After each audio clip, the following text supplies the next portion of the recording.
Bien, mes chers étudiants, bonjour. Nous initions ce cycle, le coronavirus VS, l'analyse complexe, par un exercice sur les conditions de l'illustration des conditions de Cauchy-Riemann. Donc, on va considérer la fonction de la variable complexe f de c dans c, qui est définie de la manière suivante. F de z égale l'exponentielle de moins 1 sur z4, z est différent de 0, et f de 0 est égal à 0. On va imposer à f d'être nul en 0. Formidable. Et donc on s'intéresse déjà à l'holomorphie de cette fonction. Alors le premier point, c'est que f est certainement holomorphe sur le domaine C étoile. Pourquoi? Eh bien tout simplement parce que moins 1 sur Z4, c'est une fraction rationnelle qui est définie sur C étoile, donc elle est holomorphe, l'exponentielle est holomorphe. Composé de fonctions holomorphes est holomorphe. Donc la question, c'est ce qui se passe en 0. Alors en fait, on va voir très rapidement que f n'est pas dérivable en 0.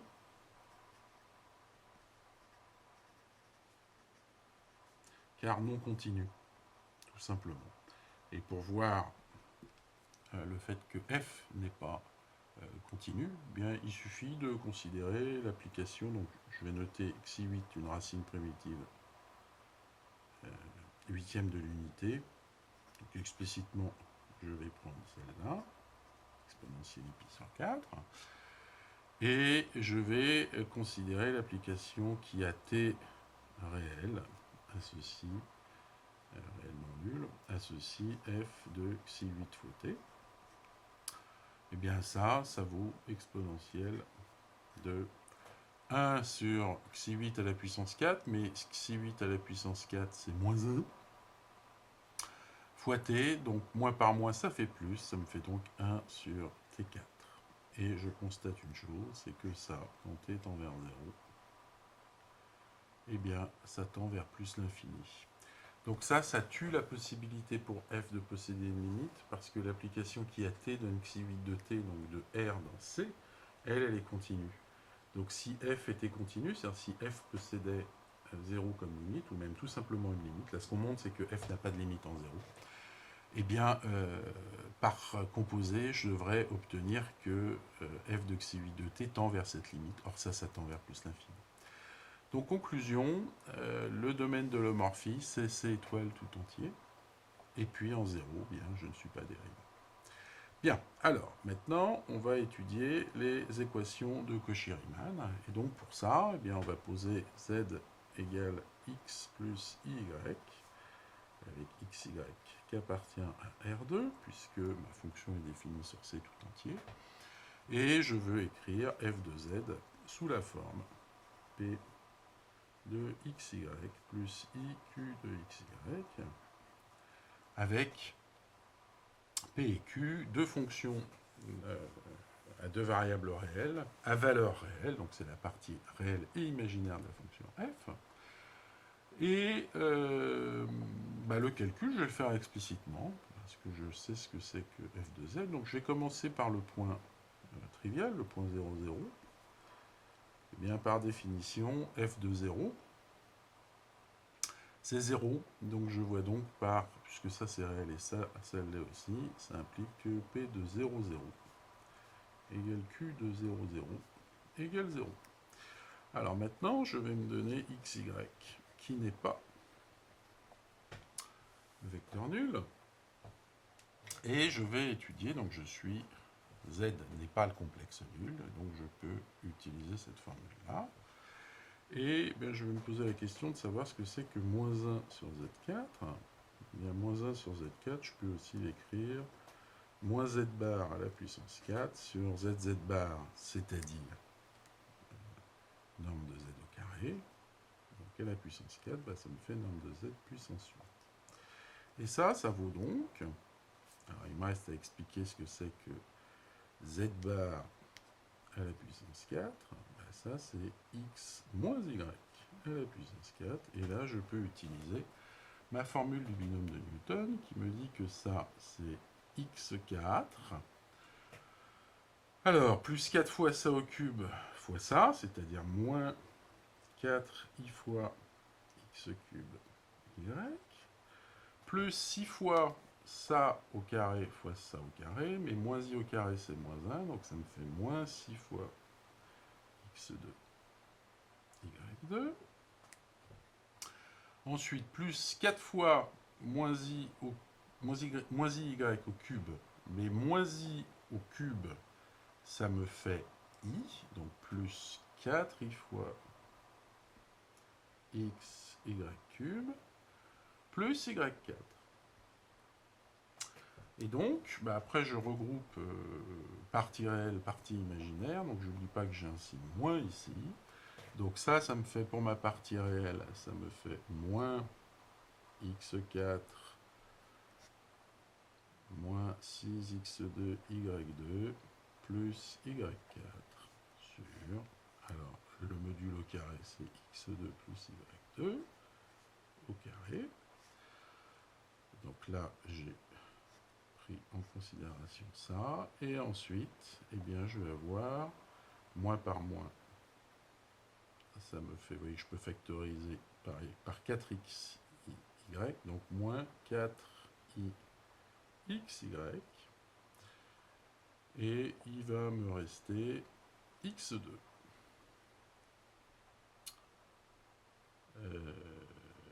Donc comme j'ai un signe moins que j'ai oublié, bravo, ça fait un plus, x2 moins y2 sur x2 plus y2. Alors c'est une puissance 4 ici, et une puissance 4. Ainsi donc, eh bien, mes fonctions P de x et P de y, ben, elles apparaissent clairement puisque je suis amené à prendre l'exponentielle de cette quantité. Si je prends l'exponentielle de cette quantité, ici j'ai une exponentielle réelle, et ici j'ai une exponentielle complexe que je vais utiliser et que je vais écrire sous forme trigonométrique. Donc on voit que dans ces conditions, P de xy, ce n'est rien d'autre que exponentielle de moins x4 moins 6x2 y2 plus y4 sur x2 plus y2 à la puissance 4 fois le cosinus de 4xy sur x2 moins y2 divisé par x2 plus y2 à la puissance 4, et que q de xy, eh bien c'est exactement la même chose, mais ici j'ai un sinus. Très bien. Alors ces fonctions, je rappelle, hein, j'ai commencé par ça, en 0, 0, elles valent 0, et pour x, y qui n'est pas le vecteur nul, eh bien elles valent ça. Et je vais me poser la question, alors ce que je sais, c'est que d rond p sur d rond x, d rond p sur d rond y, d rond q sur d rond x, et d rond q sur d rond y,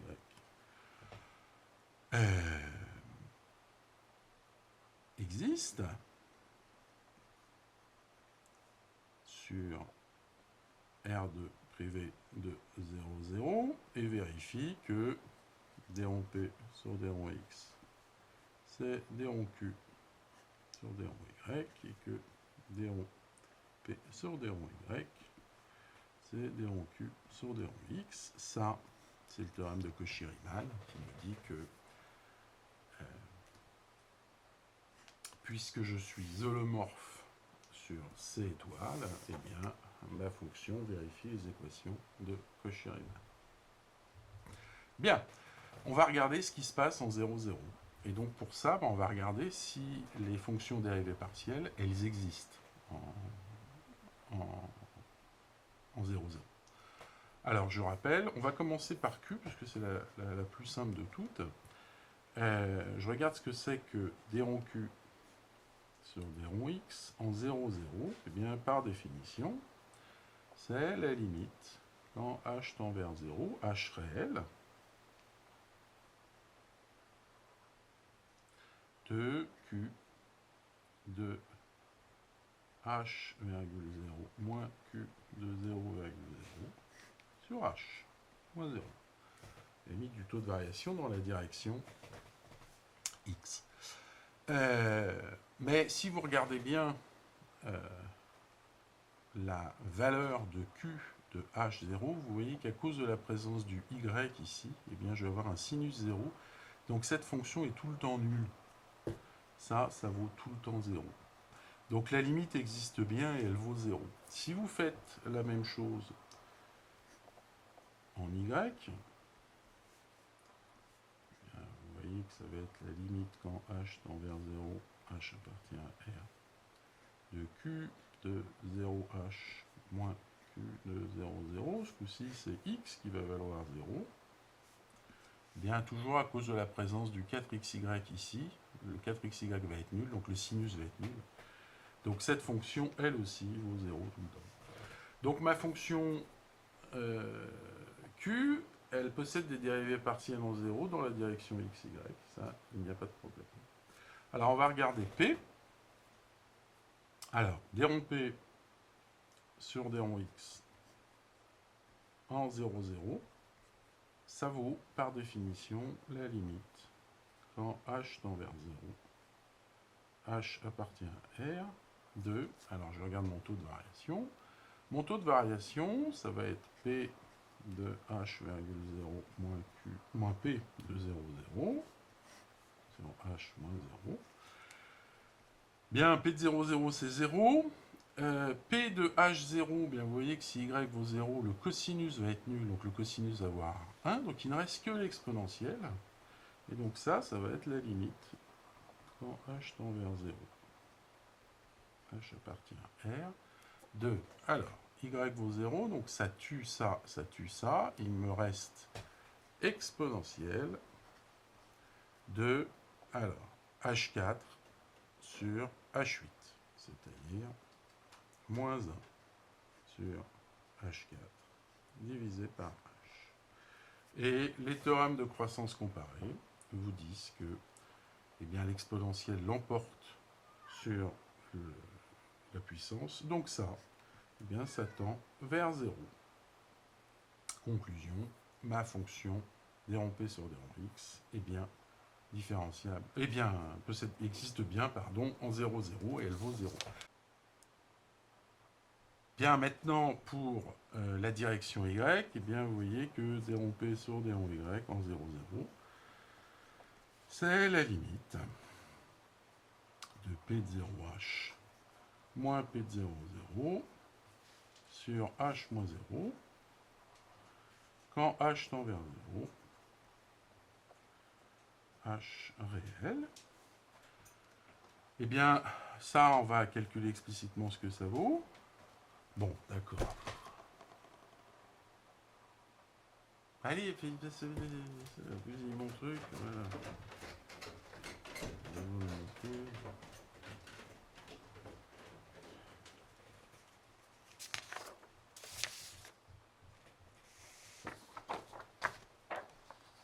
Bien, on va regarder maintenant ce qui se passe dans la direction y.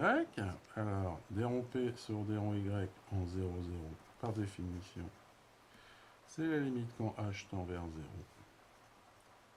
0. H réel de p de 0,h moins p de 0,0 sur h moins 0.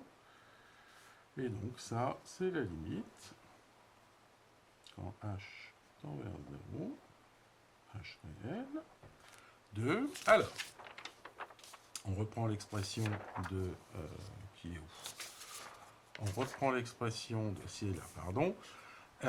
En 0, donc le cosinus, ce coup-ci, c'est x qui vaut 0, donc le cosinus doit toujours valoir 1. Donc si x vaut 0, eh bien vous voyez que ça fait 0, 0. Il ne reste qu'y4 divisé par y8.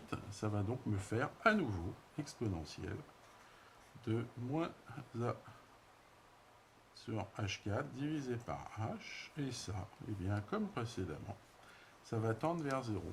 Conclusion, les 4 dérivées partielles existent bien en 0, 0, et vous constatez la chose immédiate, puisqu'elles valent toutes 0, et bien vous constatez que d rond P sur d rond X de 0, 0, c'est d rond Q sur d rond Y de 0, 0, et que d rond P sur d rond Y, puisque ça vaut 0, en 0, 0, c'est bien moins d rond Q sur d rond X de 0, 0, puisque ça vaut 0. Et donc, eh bien, les équations de Cauchy-Riemann,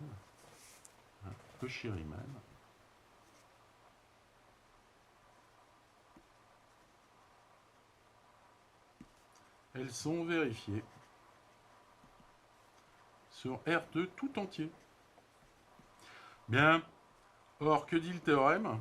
Bien, il dit que quand je vérifie les équations de Cauchy-Riemann, je suis holomorphe. Or, on a dit que je n'étais pas holomorphe en 0, parce que eh bien, je ne suis même pas continu en 0. Donc, quel est le problème?